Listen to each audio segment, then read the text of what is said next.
Thank you for being here with us today. We appreciate it. Thank you for being willing to share your story with our viewers. No problem.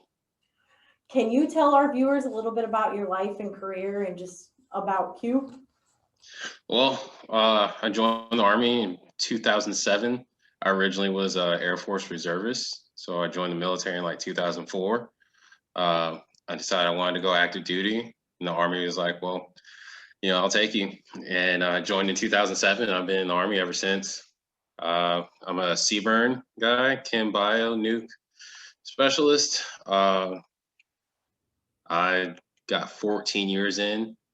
I got 6 left to go. Gonna decide whether I push past 20 or not, but I don't see why I wouldn't. Yeah. Okay, what influenced your decision to join the Army? I was one of those people that didn't question what he was going to do after high school.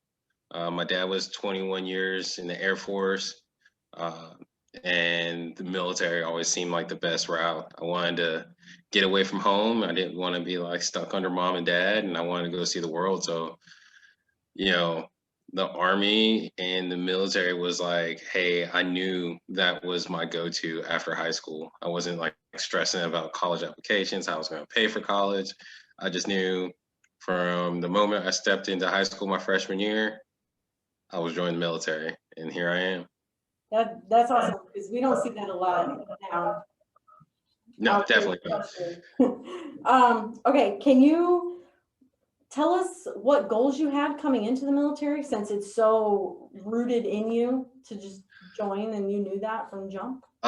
My goals were just to see stuff. Like that's literally what my life was. I grew up traveling a lot, and when my dad retired, we stopped moving, and I didn't want to do that. So I joined the military, and I was thinking like, man, how can I asked my dad, I was like, man, what's the quickest way for me to get out of North Carolina? And I need to go.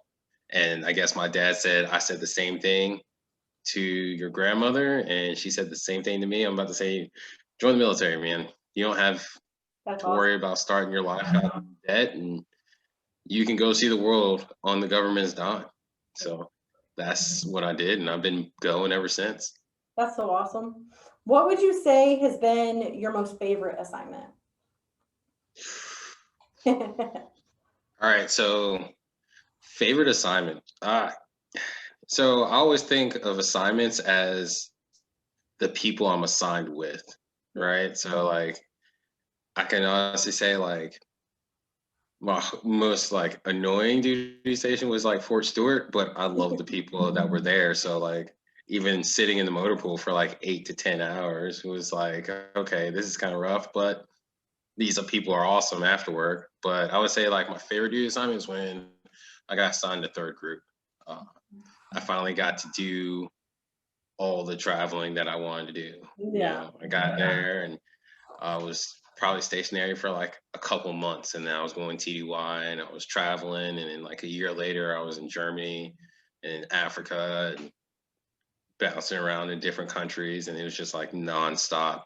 So I would have to say like surprisingly enough, coming back to North Carolina, the place I tried to like get away from like so hard was probably like my favorite duty station. After experiencing it comes full circle. Yeah, it was really, really weird. I spent my whole military career like staying away from North Carolina, and here I am. Yeah. So. Okay, who would you say has been your most influential role model throughout your career? Throughout my career, so I've had a lot. I'm not gonna say I was the most easy soldier to deal with. I wasn't even the most easy NCO to deal with, but I've had the opportunity to be like blessed with like a lot of good military mentors. The ones that pulled me off to the side and were like, you need to slow down, calm down. This is what it is. I would say one was he's retired, Master Sergeant Brooks. He was a great one. He was like, me and him did not get along right away, but like we ended up seeing eye to eye, and he like coached me through a lot of stuff. He actually told me I needed to come back to North Carolina. Dennis Seitz, he's also retired. Well, he started Major Woodson. He was a good first sergeant when he was my first sergeant back then. He's retired. Sergeant Major Brown, he was another one. Like I've had a lot of good mentors throughout my career. I can say like obviously you're gonna come across some like crazy leadership, but like the amount of mentors that I had in my military career is the only reason I'm still going now. So yeah. I would definitely say the same thing. They kind of keep us pushing and striving. yeah. Definitely. Yeah. Okay, so you told our viewers that you were actually in the Air Force first. Mm-hmm. That was your plan.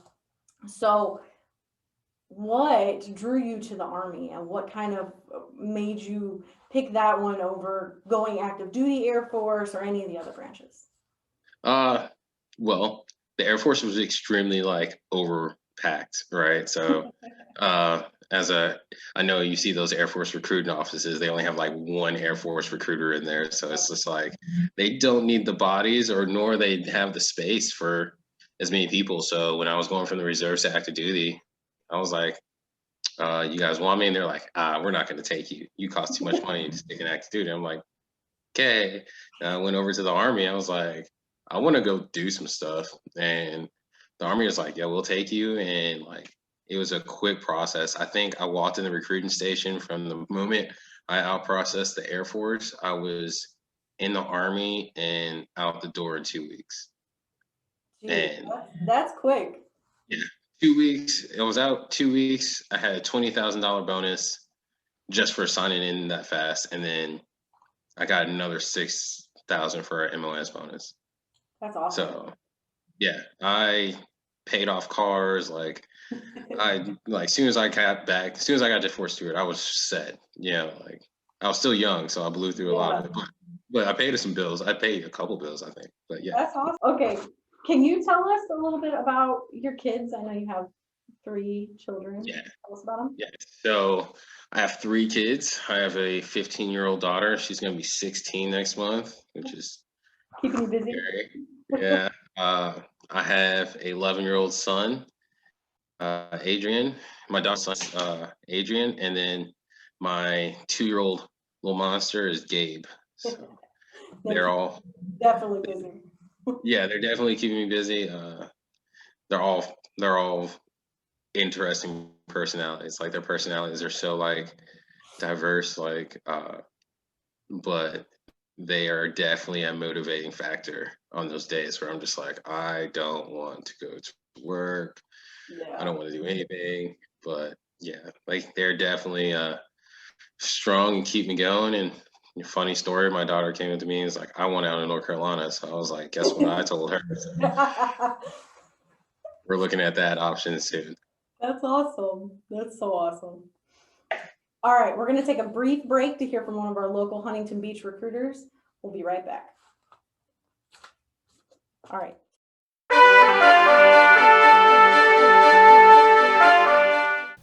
Hello, everybody. I'm Staff Sergeant Huerta, a San Diego native. I'm an 11 Bravo infantryman in the U.S. Army. I've been in for 10 years, and today I come here to talk to you on my main reasons why I joined the Army.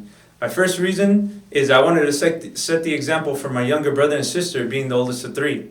That has paid off because today my brother, as well as other family members, have joined the Army, and he is serving today as a nurse. And my second reason is I wanted to have financial stability at a young age. I see my parents work very hard, and I wanted to have that same living for myself.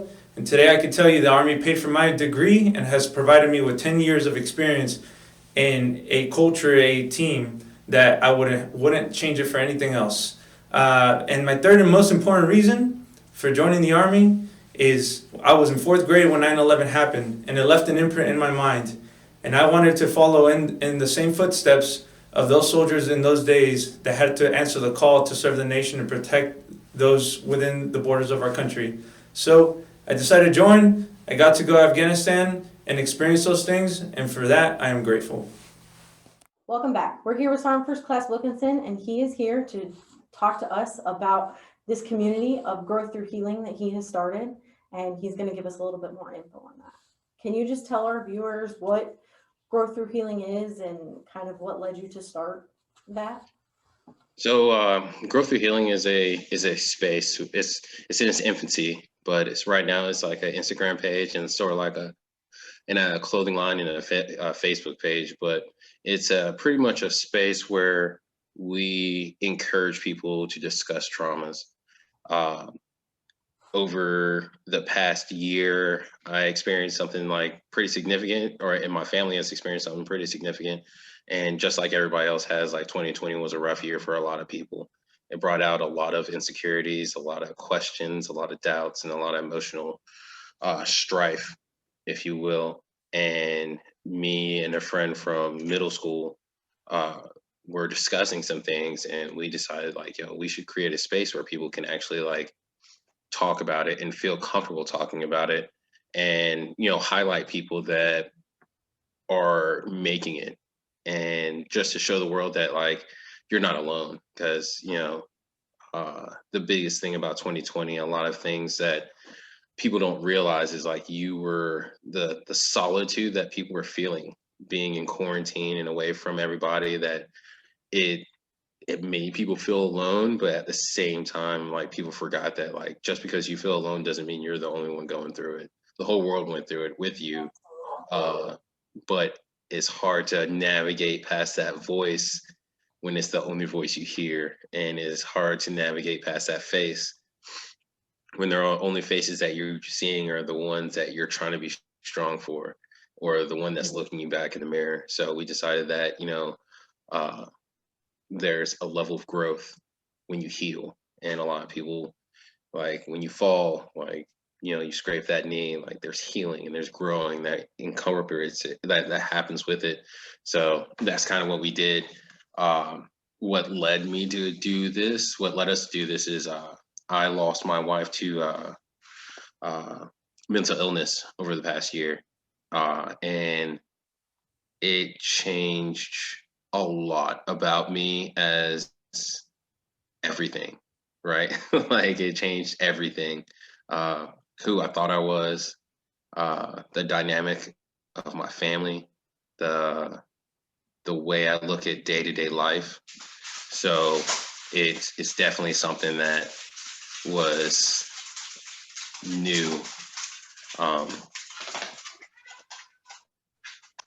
so that's something like I really wanted to um, I wanted to do. Okay. What are your,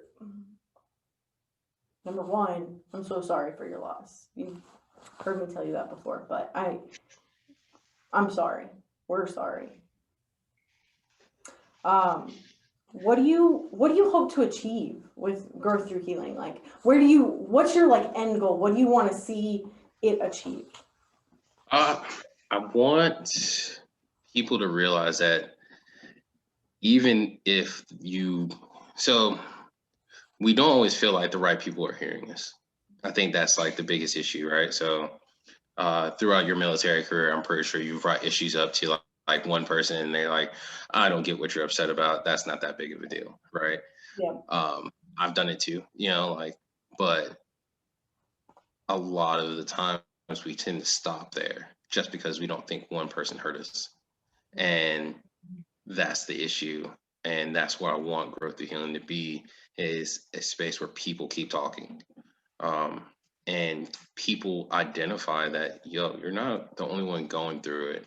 And if I can't relate to it, or you can't relate to it, or the person to your left or your right, there's another space where you can sit there and watch and read about the other stories that are happening, and the other people that are going through it, and other people that have come out on the other side, if not like a lot better, a little bit better.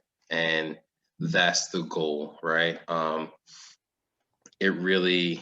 It's a combination. Growth through healing is a combination of physical and mental wellness, right? So when everything happened, me and the 2-year-old lived in a hotel room for 2 months, and I would take him to daycare, and I would go to this local gym, and I'd be there for 3 hours in the morning working through stuff.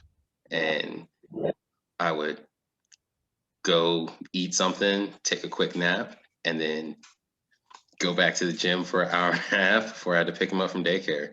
And while I was doing that, it allowed me to work through a lot of things, right? Like it allowed that emotional and mental balance to like meet somewhere in an even space. So when I was doing that, I was realizing like whatever emotion I was dealing with during that time was being reflected in my workout. So if I was having like I was angry for a second, I was slamming stuff a lot harder, or if I was like trying to like work through something, I was dragging something, or I was running, or something that reflected it. So I decided that, you know, let's write about what emotions I'm working through during that workout. And when I started doing that, I started, you know, tagging the local gym, and I had people coming up to me and was like, hey dude, like I'm going through something too. And it shows that like just by talking about it, there's other people that are willing to, that might just have that ability and be like, hey man, I'm going through it too. And that's what the goal is for Growth Through Healing, is to show the world that like, yo, we're all going through something. And it doesn't matter like how big you think your problem is or how small you think your problem is, because your problem, my problem, whatever your trauma and my trauma is, like it doesn't matter how what my trauma is to you. Is what matters is what your trauma is to you. So like you could think my situation was way worse than anything you've gone through, but to me it doesn't, there's no comparison, because how you perceive that event in your life is so much bigger to you than it will ever be to me. Yeah, that's very well said. I like the way you said that. Thanks. So fitness was pretty much paramount in learning to cope and heal and just deal with your new reality, right? Yes. And it's amazing to me that through your own healing and pain and all of those things, you were still able to probably unintentionally even reach other people. Yeah. That's awesome that even no matter what you were going through, you were still unintentionally helping someone else. And that just kind of speaks to the impact that you have on those around you. Yeah, it was definitely a weird feeling when people were starting to come up and talk to you about stuff, and you're like, oh, well, I'm glad I'm helping you. Little do you know, I am a wreck right now, but that's good to know. Thanks. You know, like, and those like feelings would help me get through the day. You know. So. Yeah, it's kind of a little light in whatever you're going through. So what I want to ask next is, you know, you were balancing, you know, career and life and family and all of those things, and then this event happens and changes your world. How are you balancing now? So I will say, so outside of blood family, his family's been the military. Like I've previously stated, like that's been my whole life. When after everything happened, like one of the first people I called was my military buddy. Like that was it. And him and his wife showed up, and that was it. You know, they were there. And then my brother showed up. But that's how I'm doing it, right? Like when I was recruiting, like that was like my biggest point. It was like, yo, you'll never meet people and develop bonds that in the outside world that you'll ever develop in the military. Like we met in recruiting school, you know, like we hung out for like maybe 4 or 5 weeks, and we can sit in here and have a conversation, and you can hit me up like, hey, I want you to do this. And I'm like, sure, why not? You know, because like to me, like the military is a family. That is why I'm doing well, you know, because like when everything was crumbling and everything was coming down, and I'm trying to figure out like, how am I gonna be able to stay in the military to like make it to 20? How am I gonna like provide for my kids? How am I gonna do this? How am I gonna do that? And I had a net of military people, and that just wrapped me and my kids up, and we're like, yo, we're gonna help you get through this. So I didn't know anything about compassionate reassignment. I didn't know anything about paperwork, like grief counselors or anything like that. And a friend of mine who lost her husband, who was also like a mentor of me, she was like, yo, I just went through this. You were here through me, through my experience. So like, I'm gonna help you through this. And then my youngest's godparents were there hand in hand. And, like that military family is how I'm doing it. Like when I bought my house, when I moved down here, when it was like, that's how I'm doing it. That's literally if the best answer I can do it. And that's like not a military plug. That is like the most most real thing I can honestly think. Like, I know if I go through however many people follow me on Facebook, I can hit up at least one to, I don't want to say 100 of the military people I've met in my career, and they'll find a way to try and help me to some extent. And I can honestly say that I don't guarantee like people I went to high school would be like that. They'd be like, why are you talking? I'm with you there. Yeah. So like the military bond is is helping me and my kids get through the next day. That's awesome. That's exactly what I knew your answer would be. Not even having asked you the question before this. Okay, so we got 2 questions left. What advice would you give to someone in your position? Someone trying to just find the light through the darkness? There's always a light. That's like the first thing I'll say. Despite like how dark and how cold and I can honestly say like that day, I've never felt any colder or any darker or any more numb than I've ever felt in my entire life, to the point where I was like, well, in all honesty, I was like, well, I'll just go with her. And that was my first thought.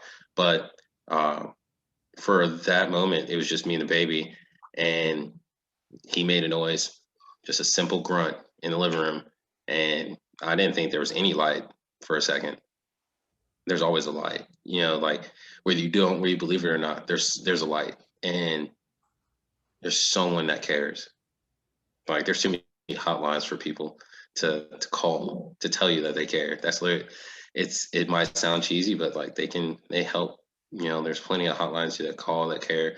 Hell, I guarantee you, there's somebody in social media land that cares, that will talk you through it. Next is develop a routine. Routines are great. I just recently started waking up at like actually 30 minutes earlier and listening to motivational YouTube videos.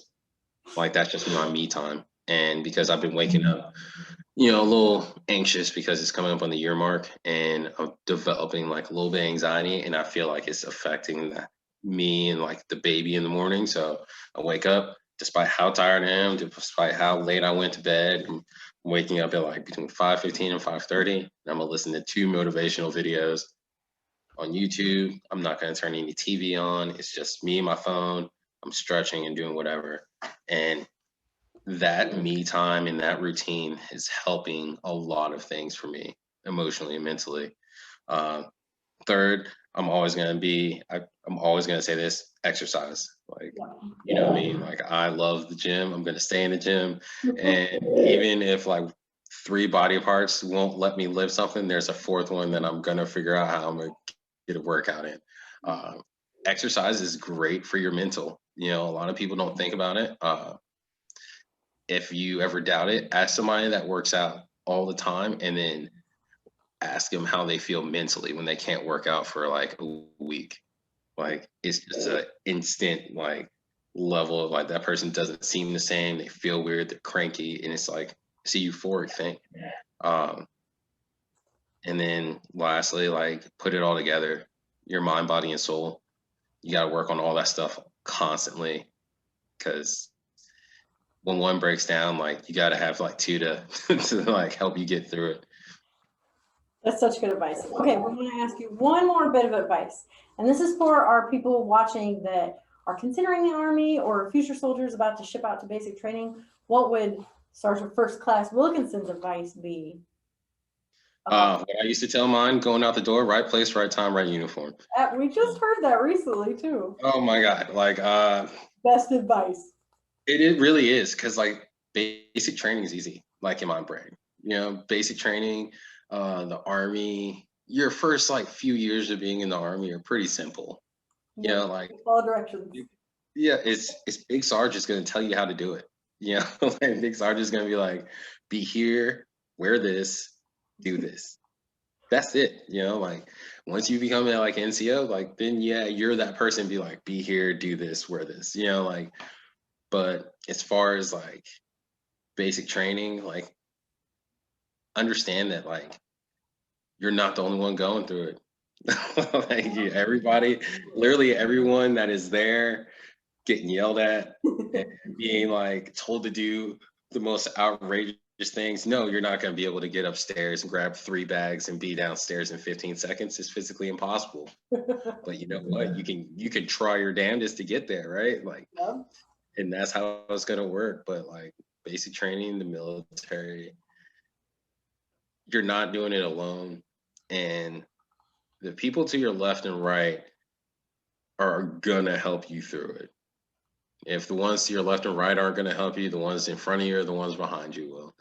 You know, like, but the Army, the military, I think the military is great. I think the people in the military are great. And don't give up after your first duty station. That is also another big thing I always say. Push past give your Army time, your 2 duty stations, and then make your decision whether you want to stay in or get out or not. Awesome. Thank you so much for joining us and doing this and telling our viewers about your life and career. And Oh, no problem. I appreciate it. No, it was my pleasure. Awesome.